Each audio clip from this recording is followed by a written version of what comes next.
Alright, so we finally got the answers everyone was looking for in the TJ Dillashaw case. It turns out TJ fell for EPO, which is a drug that increases endurance or performance.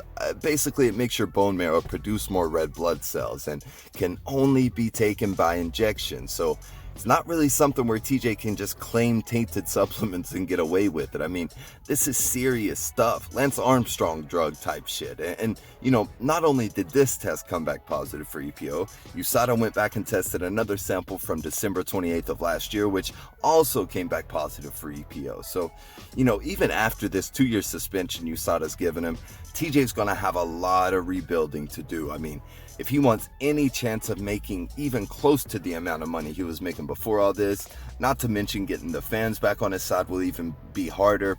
Plus, I mean, the fighters are never going to respect you for what you've done. I mean, look at what happened with Jon Jones. What happened with Jon wasn't even something we can indefinitely say he did.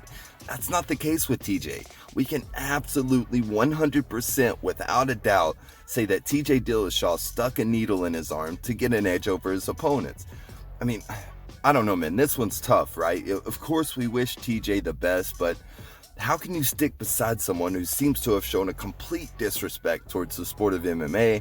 I mean, that's probably why he's not even listed on the UFC website rankings anymore, and why his gym, the training labs, immediately trying to distance themselves from the test results, but still trying to quote unquote stay on TJ's side through all of this. I mean, something like this with the UFC champion has a severe trickle-down effect, and I think they're starting to see the effects from it, right? I'll put the statements they posted on Twitter in the background now, so you can pause it and read all of them if you'd like, but basically a quick summary: they're distancing themselves from ever knowing anything about it, but they still want to stay on his side, so on and so forth. And the crazy thing about all this is that Cody Garbrandt actually let the cat out of the bag a long time ago.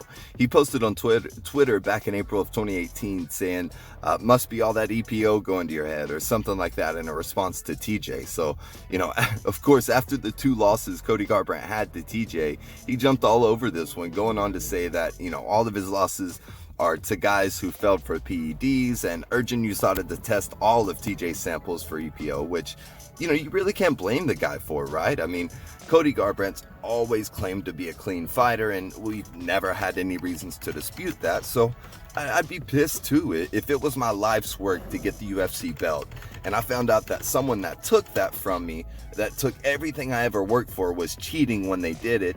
I'd be pissed too, because that's what it is, right? It's cheating.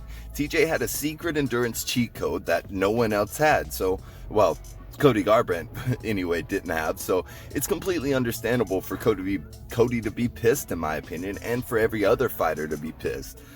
This whole situation leaves the bantamweight division wide open, at least. So, guys like Marlon Moraes, Rafael Assunção, Dominic Cruz, Pedro Munoz, even Cody Garbrandt, to make another run and take that vacant champ spot. It's always been an exciting division, and of course it's going to be interesting to see kind of how the UFC reacts with this one, with the vacant belt, right? As you can tell by them already removing TJ from the site, they seem to want to move pretty quickly with this whole situation, which, is definitely understandable, right? So I'll make sure to keep you guys updated on everything that happens in the bantamweight division. The next fight that's set up probably for the belt, you can't really tell with Dana White and the UFC anymore, but maybe for their interim. Either way, it seems like the UFC is moving quickly with this whole situation, so we'll see a new bantamweight champ soon, and I'll make sure to keep you guys updated on the fight when it happens. So thanks again for all the support lately on the channel, guys. Truly, it means the absolute world to me. All the liking, the comment, the subscribing, it really helps the channel out a lot, and it means a lot to me personally. So keep doing what you're doing, guys. I appreciate it a ton. Stay updated for all the latest news in the MMA and UFC worlds, and we'll catch you on the next one.